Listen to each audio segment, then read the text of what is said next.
आज भी petrol pump वालों ने 1 रुपया नहीं लिया और 50 लीटर के भी ऊपर हमें डीजल दे दिया। बताओ, पिछले 20 दिन की ट्रिप में पहला टोल टैक्स देख रहा हूँ, मिल गया अपना ईरान का पहला टोल टैक्स। और एक ही दिन में टर्की बॉर्डर भी क्रॉस कर देंगे माकू से। तो मतलब समझ लो 2000 किलोमीटर हम गाड़ी चला चुके हैं ईरान में, और सिर्फ हमने टोल टैक्स के रूप में 20 रुपए पे करे हैं यहाँ पे, और कुछ नहीं। I love you, India. Petrol और डीजल इंडिया के 5 या 6 रुपए लीटर है, तो सीएनजी तो मेरे को लग रहा है 1-2 रुपए ही होगी किलो। लो जी, आ गई अपनी mafia Scorpio N. But Iran में भाई पुलिस वालों ने रोक लिया है, वो सामने आ रहे हैं। आज लग रहा है भाई मोटा चालान होगा। जान के एक्टिंग करेंगे कि हमें कुछ समझ नहीं आ रहा। लीड कैमरा लगा रखे हैं इन्होंने, वो देखो है ना, उसी से रोक रहे हैं। टर्की अंडर करते ही देखना पूरा लैंडस्केप ना ऐसे बदल सा जाएगा, बहुत सुंदरता है वहाँ, बहुत। चलो भाई, चेकआउट कर रहे हैं हम यहाँ से, सामान नीचे जा रहा है। एंड ये भैया यहाँ के ही है। एंड इन्होंने आते ही भाई राम राम बोला, मैं हैरान हो गया। मैंने कहा क्या बात है भाई, राम राम राम राम राम नाइस। सही है भाई, जैसे लोग वैसे ही उनके साथ वो बोलते हैं। यहाँ पे तो अच्छे लोग हैं। You are from Tehran? You Tehran, okay. अच्छा लगता है भाई दूसरे देश में आके ऐसे राम राम सुनना, वो भी ऐसे किसी मुस्लिम के मुँह से। आप सभी को राम राम। और एक और नया दिन, एक और नई जर्नी। आज है भाई 14 जून 2023। मैं हूँ अभी ईरान की कैपिटल तेहरान में। एंड आप देख रहे हो भाई नमस्ते लंदन रोड ट्रिप का एक और नया episode, sponsored by wow skin science. इस सीरीज में मैं निकला हुआ हूँ Delhi to London Scorpio N को लेके बाय रोड 110 दिनों के लिए। 25,000 किलोमीटर गाड़ी चला के 25 कंट्रीज ट्रैवल करते हुए पहुंचेंगे लंदन यूके में। एंड भाई होटल की पार्किंग में लैंड क्रूजर पराडो खड़ी है। इतनी ह्यूज नहीं लगती है, देखना है ना। अपनी स्कॉर्पियो एन मस्त है भाई, कंफर्ट का कंफर्ट, बिल्ड क्वालिटी भी तगड़ी, 5 स्टार रेटिंग गाड़ी है, पावर भी अच्छी है एंड फीचर्स भी है। और प्राइस भी देख लो भाई, 28 लाख रुपए की पड़ी थी। फॉर्च्यूनर 55 लाख रुपए की हो रखी है इस टाइम पे। जल्दी जल्दी भाई लगेज लगाते। और एक बहुत बड़ी दिक्कत है इसमें जो, लो वेरी गुड, वेल डन, बहुत ही बढ़िया। हाँ तो मैं कह रहा था इसमें जो डीजल है ना, उसमें रेंज भाई 3 किलोमीटर की दिखा रहा है, और नियरेस्ट जो पेट्रोल पंप है वो 9 किलोमीटर है। तो बस होपफुली गाड़ी पहुंच जाए भाई वहां तक, वरना पता चले रास्ते में ही खड़े हुए बंद गाड़ी लेके। हालांकि इसमें जो रेंज दिखाता है उससे 10-15 किलोमीटर ऊपर चली जाती है जीरो होने के बाद भी, तो होपफुली पहुंच तो जाएगी। अब जल्दी जल्दी लगेज लगाए पहले।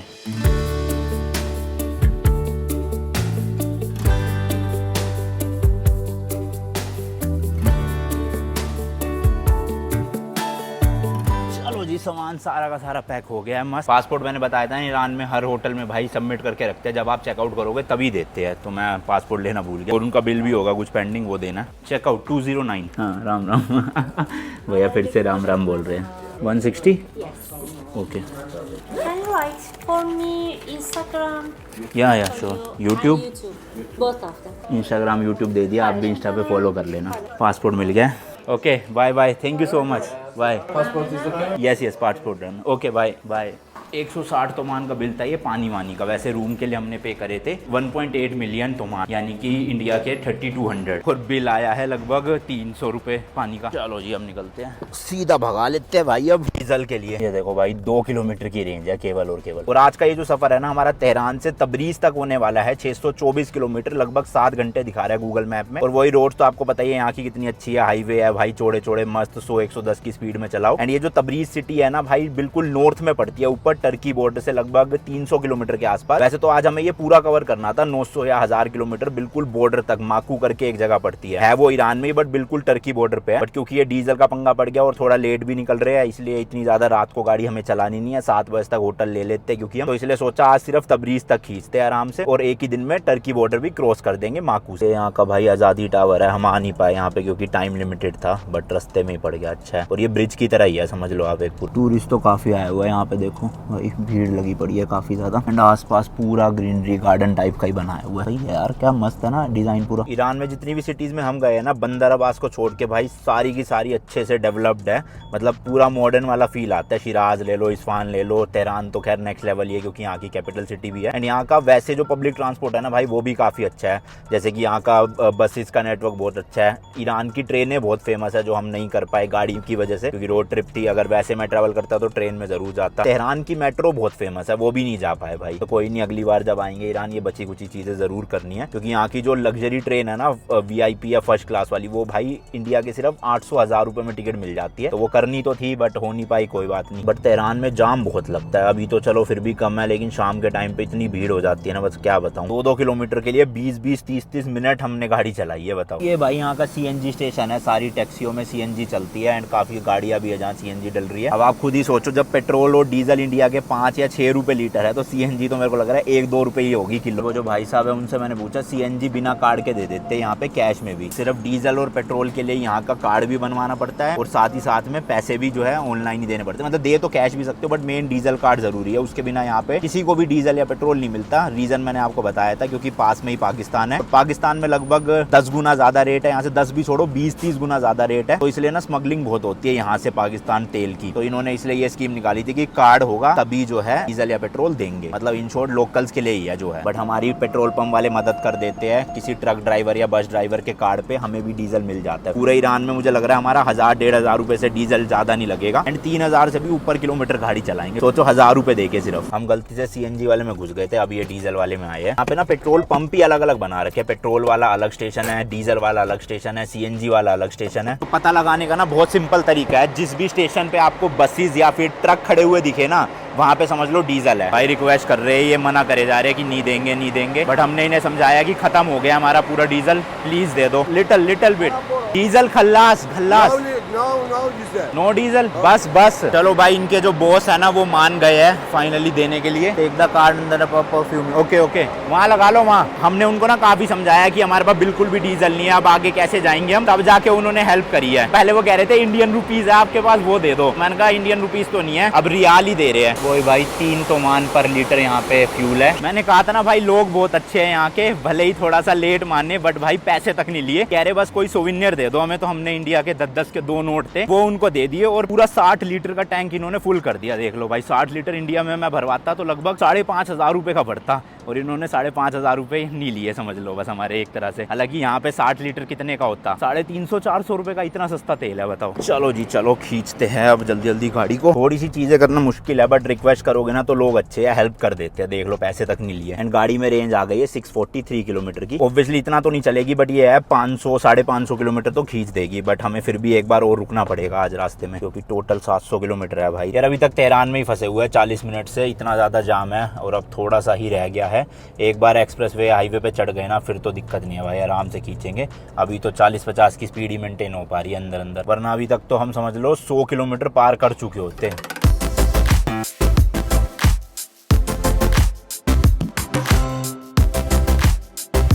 ईरान में भी ना इंडिया की तरह सेम लोग हाईवे पे खड़े होके या रोड्स पे खड़े होके या सिग्नल्स वगैरह पे भी सामान बेचते हैं। काफी चीजें ना ईरान में इंडिया से सिमिलर सी है रोड के मामले में देखो तो। अगर बस रूल्स उल्टे हैं कि गाड़ी के स्टीयरिंग व्हील ना लेफ्ट साइड में होते हैं, इस वजह से पूरा रूल जो ओवरटेक का है लेफ्ट राइट का है वो सब कुछ ऑपोजिट है इंडिया से। एंड तेहरान में आके ना गाड़ियां अच्छी देखने को मिली है, जैसे कि मर्सिडीज वगैरह, वरना उससे पुराने शहरों में ना इतनी गाड़ियां देखने को मिलती नहीं थी। अभी एक मर्सिडीज जा रही थी, उसका स्टीयरिंग व्हील भी ना राइट साइड में ही था, क्योंकि वो इम्पोर्टेड होगी बाहर की। तेहरान से पहले तक ना गाड़ी की एवरेज 11 तक छू गई थी, बट अब देखो 8.5 की हो गई, क्योंकि सिटी में इतना ट्रैफिक था। ट्रैफिक की वजह से सारी ऐसी तैसी हुई पड़ी है। कोई नहीं, आगे जाके कवर कर लेंगे ये, मतलब 10 तक आ ही जाएगी आराम से।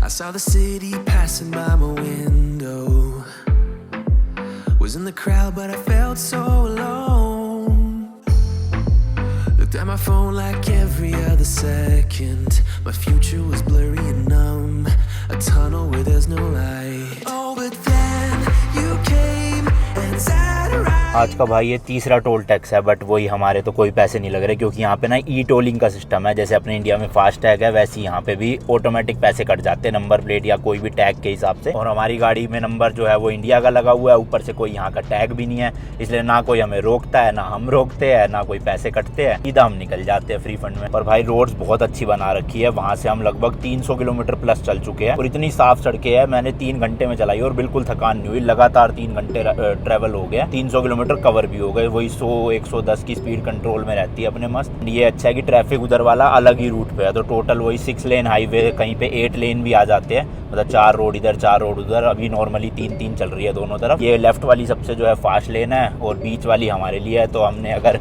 100 की स्पीड में चलाना है बीच में चलाते हैं, अगर किसी को ओवरटेक करना है तो लेफ्ट वाली लेन में हो जाते हैं, और अगर कहीं पे रोकनी पड़े तो राइट वाली लेन में होके स्लो कर लो सीधा। एंड ये इस तरह के कट्स आ रहे हैं बीच बीच में जो अलग अलग शहरों की तरफ ले जाएंगे। बट ये स्ट्रेट रूट आप देख सकते हो, लिखा भी हुआ है तबरीज की तरफ जा रहा है। ये सामने पहाड़ ग्रीन तो नहीं, थोड़े से वो है ब्राउन टाइप के, बट ये है कि हाँ तो पेड़ पौधे उगे हुए हैं, सूखे चट्टाने नहीं है। ये रेंज फिलहाल गाड़ी की 250 किलोमीटर की है और एवरेज भी 10 के आसपास ही बस पहुंचने वाली है, 9.7 है, क्योंकि यहाँ पे 110-20 में मैं क्रूज पे सेट कर देता हूँ ना तो एवरेज अच्छी निकल जाती है। अभी इसको 100 किलोमीटर और चलाएंगे, फिर कोई फ्यूल स्टेशन ढूंढेंगे ताकि जब फुल टैंक हो तो वापस अपने को वही 550-600 की रेंज मिल जाए। ये जो डीजल की प्रॉब्लम है ना अपने को ईरान में ही है, टर्की में एंटर करते कोई दिक्कत नहीं आई क्योंकि वहाँ पे अच्छी क्वालिटी का डीजल हर जगह पे मिलता है, हर स्टेशन में।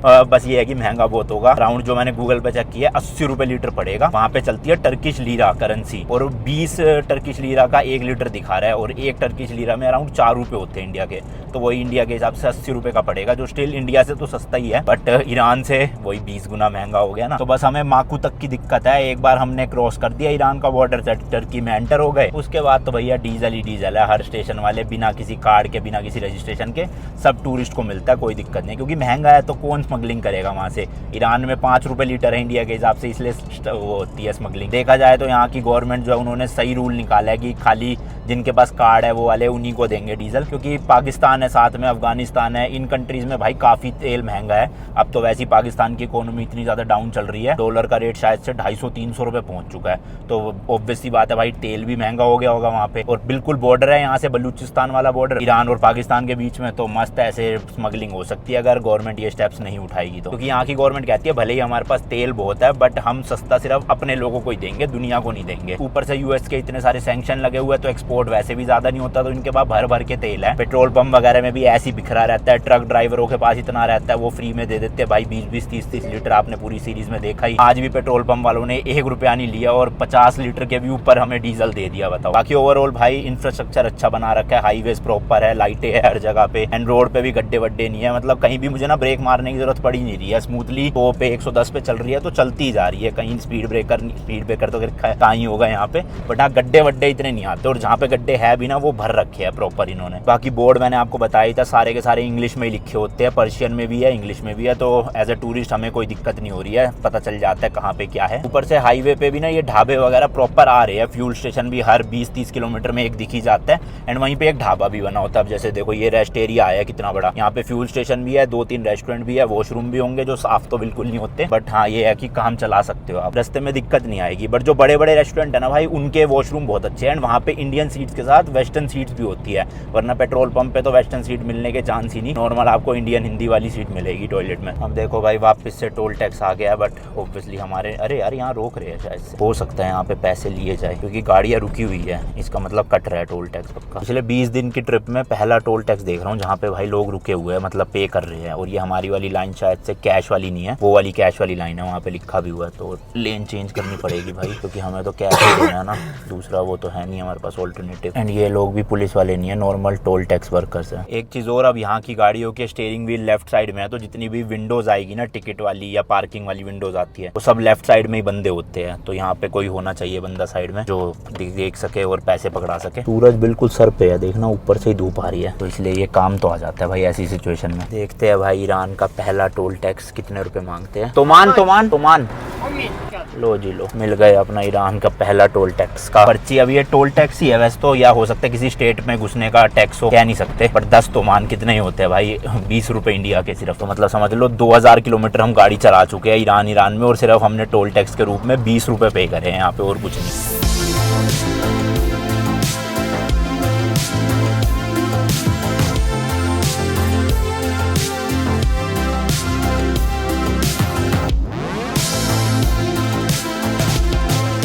जैसे जैसे हम नॉर्थ की तरफ पहुंचते जा रहे हैं ना भाई, पूरा लैंडस्केप ही चेंज हो गया, मतलब ऐसे ग्रीनरी भी देखने को मिल रही है दोनों तरफ, और पहाड़ भी थोड़े अलग टाइप के आ गए हैं। दोनों को ही रोका है, आगे वाली गाड़ी को भी हमारे को भी। देखो 120 की लिमिट है पर हम थे 130-40 पे, तो स्पीड का तो कटेगा ही, अब कितना काटेंगे कह नहीं सकते। अरे यार अंधेरा होने वाला है, टाइम वेस्ट होगा फालतू का, जल्दी से पता करते हैं क्या बोल रहे हैं। पासपोर्ट ले चलते हैं और कारनेट। पूरी फीलिंग आ रही है भाई, चलान करेंगे। वो खड़े हैं सामने पुलिस वाले, होपफुली सब अच्छा हो। वैसे चलान ज्यादा तो क्या ही करेंगे, गाड़ी तगड़ी लग रही है ना, लेकिन भाई साहब वो बस पीछे से थोड़ी सी पिचकी पड़ी है। बट ईरान में भाई पुलिस वालों ने रोक लिया है, वो सामने आ रहे हैं। आज लग रहा है भाई मोटा चालान होगा। हालांकि बाइक वाले लोग हेलमेट तक नहीं पहन के जा रहे, उनका चालान नहीं कर रहे। लोग यहाँ के सीट बेल्ट नहीं पहनते।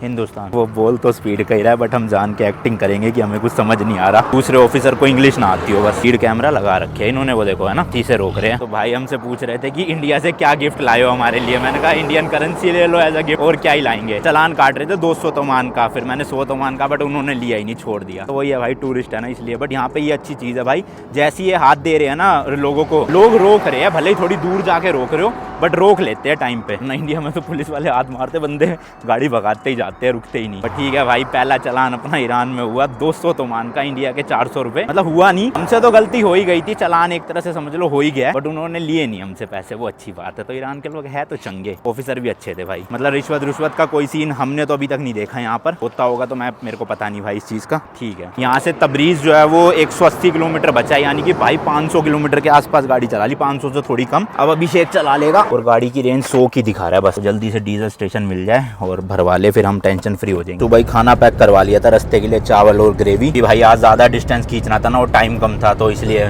भूख तो लगनी थी, और रास्ते में वैसे भी मिलता नहीं मिलता कुछ पता नहीं था, इसलिए पैक करवा लिया। मस्त अब खाऊं बैठ के गाड़ी में। तो इंपॉर्टेंट एडवाइस, अगर आप किसी भी कंट्री में रोड ट्रिप कर रहे हो, चाहे लंदन वाली चाहे कोई भी कंट्री, अपना पासपोर्ट और जो गाड़ी का कारनेट है ना, वो गाड़ी का एक तरह से पासपोर्ट ही है समझ लो। इन दोनों को जरूर संभाल के रखना।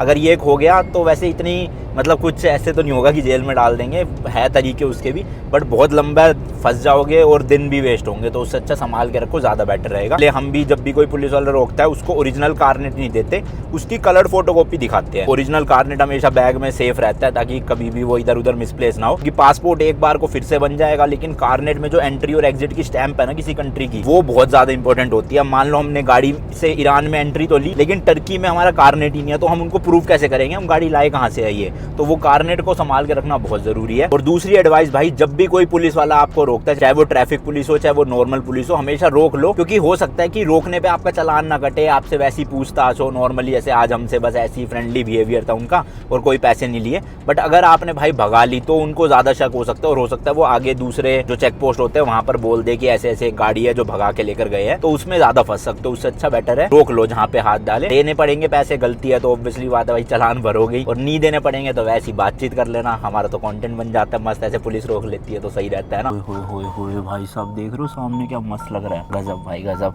एंड सामने ही डीजल स्टेशन आ गया है, जो हमसे मिस हो गया था। तो 100-200 मीटर हम ऐसी रॉन्ग साइड में ही ले आए, साइड से। चलो जी वापस से वही रिक्वेस्ट करने वाला प्रोसीजर शुरू। सही में भाई क्या नजारा है यार, ओए होए। सुंदरता तो यहीं आ रही है, इधर टर्की बॉर्डर के पास। टर्की एंटर करते ही देखना पूरा लैंडस्केप ना ऐसे बदल सा जाएगा, बहुत सुंदरता है वहाँ बहुत। तो ये भाई पेट्रोल का है, यानी कि बेंजीन, यहाँ पे पेट्रोल को बेंजीन बोलते हैं। एंड वो जो है वो है गैसोइल यानी कि डीजल। तो ठीक है ना, ब्लू कलर का है, बट कलर पे मत जाना, कलर कहीं पे कुछ भी हो सकता है। बट ट्रक और बसों का ध्यान रखना, जहाँ पे ट्रक बस मिलेगी वहाँ पे डीजल है, या फिर सीधा पूछ लो गैसोइल, क्योंकि मशीनों में तो भाई कुछ नहीं लिखा होता ना, पता चलता है। इस गाड़ी की हालत देखो भाई क्या खस्ता हो रही है। ये तो कह रहे हैं भाई बंद हो गया, स्टेशन नहीं है। मतलब ये तो बोल तो रहे हैं कि खत्म हो गया, बट खत्म कैसे हो सकता है भाई, डीजल इस देश में तो इतना डीजल है। बंद हो गया है, वही है 5 बजे के बाद कम ही जगह पे मिलता है। अब ये कह रहे 40 किलोमीटर आगे तो छोटा सा रेस्टोरेंट बना हुआ है, यहाँ से आप खाने पीने की चीजें ले सकते हो। एंड वॉशरूम भी है, वॉशरूम वही साफ नहीं था भाई इतना, एंड इंडियन सीट्स ही थी। यहाँ पे पता नहीं वो सुसु करने वाली क्यों नहीं लगी होती, जाना है तो उसी के अंदर जाओ। पता नहीं क्यों मुझे भाई लग रहा है कुछ आज ना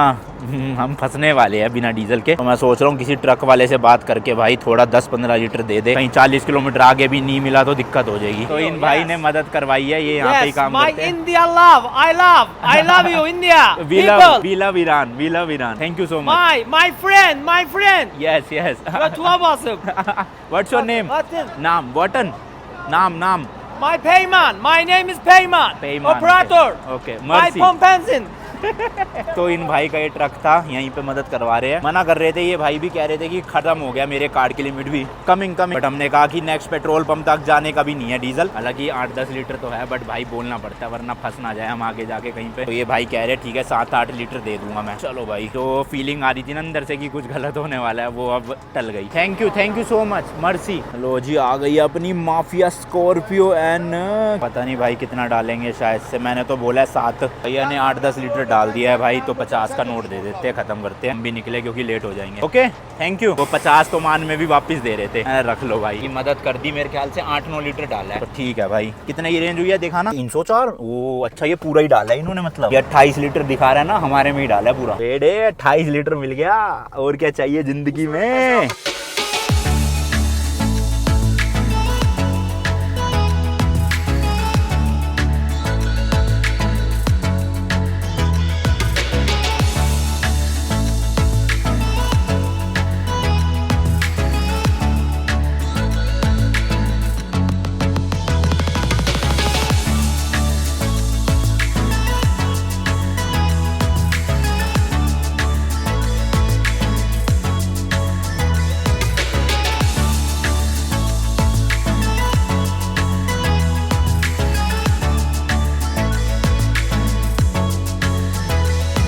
लो भाई, सिटी में एंटर हो चुके हैं हम, तबरीज। होटल भी देख लिया, गूगल से फोन करके पूछ लिया। 1.6 मिलियन तुमान, यानी कि 1600 तुमान यहाँ के, इंडिया के वही 3000-3200 रुपए। एंड ये देख रहे हो कैसे सजा रखा है भाई, मेन सिटी सेंटर ही है ये। असल में जब भी आप गूगल पे किसी सिटी की लोकेशन डालते हो ना, तो वो गूगल मैप आपको ऑटोमेटिकली वहाँ के सेंटर में ले आता है। जैसे हमने तबरीज डाला तो ये तबरीज का बिल्कुल सेंटर होगा, बस यू टर्न लेते ही मिल जाएगा अपना होटल। और टाइम देख लो, 9:21 पे हम पहुंच गए एग्जैक्ट। बाजार इस टाइम पे भाई पूरा खुला हुआ है, देख रहे हो, सारी दुकानें सब खुली है। अभी एक जूस की दुकान देखी थी मैं, तो वही उसका खरबूजे का जूस पी लूंगा, मस्त होता है भाई साहब। यहाँ के इतनी आदत लग गई है ना, उसकी पहले मैंगो शेक अच्छा लगता था, अब खरबूजे का जूस अच्छा लगता है। तो ये है भाई होटल आज़ादी, अच्छा सा लग रहा है यार होटल तो देखने में। और अभी पार्किंग जो है ना इनकी पीछे से घूम के है, इसलिए पांडे गया हुआ है। बढ़िया सा है भाई, रूम भी सही होगा फिर तो। 3200 रुपये का तो अच्छा है। या फिर जूस पी आऊँ क्या, इतने क्यों टाइम वेस्ट करना है ना। हमारे होटल के साइड वाला ही कैफे था, यहाँ पे मिल गया, मस्त। Thank you so much. तो अब रात का काम हो गया, ना भूख लगेगी ना प्यास, मस्त एडिटिंग करूंगा और सो जाऊंगा, क्योंकि कल हमें फाइनली जाना है भाई टर्की बॉर्डर। यहाँ से कुछ 200 किलोमीटर है, मतलब सोच रहे हो भाई 200 किलोमीटर आगे हम फाइनली टर्की में एंटर करने वाले हैं। और 3 घंटे का रास्ता है, तो कल सुबह थोड़ा जल्दी उठ जाएंगे भाई 8-9 बजे, ताकि पहुंच जाए अच्छे से और बफर टाइम भी हो हमारे पास बॉर्डर क्रॉस करने का कल में ही। चलो जी, चेक इन कर लेते हैं यहाँ पे। एंड ये हमारी भाई इस ट्रिप की 3rd कंट्री होने वाली है, और बाय रोड अपनी गाड़ी से 2nd कंट्री होने वाली है। फिर हम 14-15 दिन टर्की में रहेंगे, उसके बाद यूरोप एंटर करेंगे, 50-60 दिन वहाँ गाड़ी चलाएंगे। देन हमारी फाइनल डेस्टिनेशन लंदन यूके। ओए मजा आ जाएगा। तो ये भी अपार्टमेंट टाइप का ही है, किचन बनी हुई है छोटी सी, एंड 2 सिंगल बेड है, बाकी उधर वॉशरूम होगा। Yes T, yes this is working, this working, no working, okay. Cooling cool, हाँ कूलर, ओके। एसी है भाई, पर ये यहाँ कहाँ लगा रखा है छुपा के। एंड ये बाथरूम है बड़ा, अरे बड़ा है, मेरे को लगा इतना सही होगा। ठीक है, यस थैंक यू। हाँ okay, remote control, nice, good. Thank you, yes okay bye, thank you. चलो जी, बाकी इस वाले ब्लॉग के लिए इतना ही रखते हैं। डॉक्यूमेंट्स रेडी कर लेते हैं, कल टर्की बॉर्डर पे जो चाहिए, ताकि वहाँ बॉर्डर पे ज्यादा टाइम ना लगे और हम टर्की क्रॉस करके जिस सिटी में हमें जाना है वहाँ जा सके। बाकी मिलता हूँ आपसे नेक्स्ट वीडियो में। Till then good bye, and as always तीखे रास्तों पे नहीं पड़ना पीता। बाय।